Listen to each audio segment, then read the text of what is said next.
In this video we are going to study a very instructive master game in which you will learn how to refute the Blackmar-Diemer Gambit. The game began with the moves d4, d5. Now white played knight c3, developing his queen's knight. Black replied knight f6, developing his king's knight. Now, white played e4, transposing to the Blackmar-Diemer Gambit. Black played d takes e4. White played f3, definitively giving up the pawn.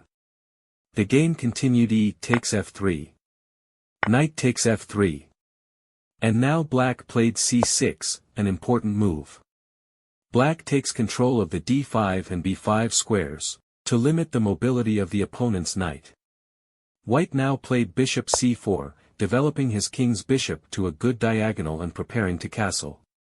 Black played bishop f5, developing his queen's bishop before making the move e6, so that the bishop can remain active outside the pawn chain. White castled. Black played e6, defending the bishop on f5, reinforcing control over the d5 square and allowing the development of the king's bishop. Black's plan is to continue with moves like bishop e7, knight b to d7, and they have a very good game. Now, white played knight e5, threatening to sacrifice the knight on f7. For example, bishop e7 would now be a mistake, because white can sacrifice the knight on f7 or play rook takes f5 and wins, since after e takes f5, white plays knight takes f7 and white is winning.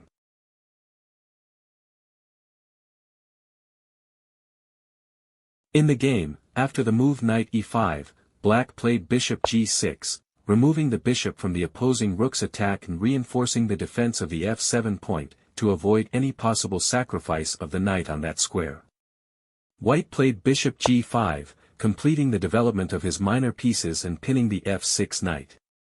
Black played bishop e7, developing the king's bishop and avoiding the pin. White captured the bishop on g6, to take away the opponent's pair of bishops.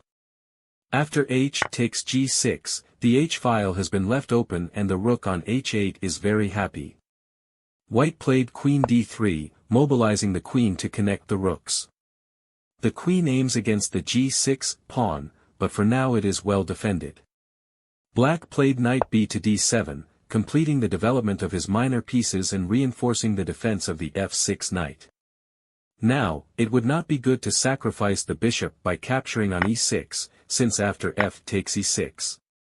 Queen takes g6 check. Black simply plays king f8 and can continue with queen e8, to force the opposing queen to retreat, and black has the advantage. In the game, white played rook a to e1, putting his queen rook into play and aiming against the opposing king. Black played queen c7, with the idea of castling on the long side and putting his king in safety. At the same time, black threatens to give checkmate on h2. White played h3, to prevent the mate threat. Black castled long. Black has little space, but his position is very solid. He keeps the extra pawn and has a very good game. Soon they will be able to activate all their pieces and assert their material advantage. White played a4, with the idea of attacking on the queenside, to try to obtain counterplay. Black played a6, reinforcing control over the b5 square. Black prepares to react in the center with the c5 break and free his position. White played queen e3, removing his queen from the attacking line of the enemy rook, where it could be in danger once the game opens up. Black played knight b6, attacking the enemy bishop and releasing the action to the d8 rook. White moved his bishop back to the b3 square. Black played c5, attacking the opponent's central pawn. And now it is not possible to capture the c5 pawn, because after bishop takes c5, the white queen is pinned and black wins. In the game, white played the move a5, attacking the opponent's knight. Black responded knight b to d7. Now, it would be a mistake the move d5, attacking the pawn on e6, because black plays c4 and wins, since he is attacking the bishop on b3 and also threatens bishop c5, to pin the opposing queen. Black would win.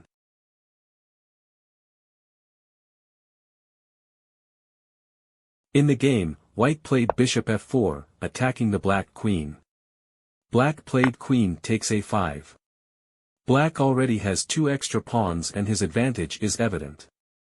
It is not clear where the mistake made by white has been. In fact, they have not made any mistakes. The Blackmar-Diemer Gambit is simply not correct. That's all.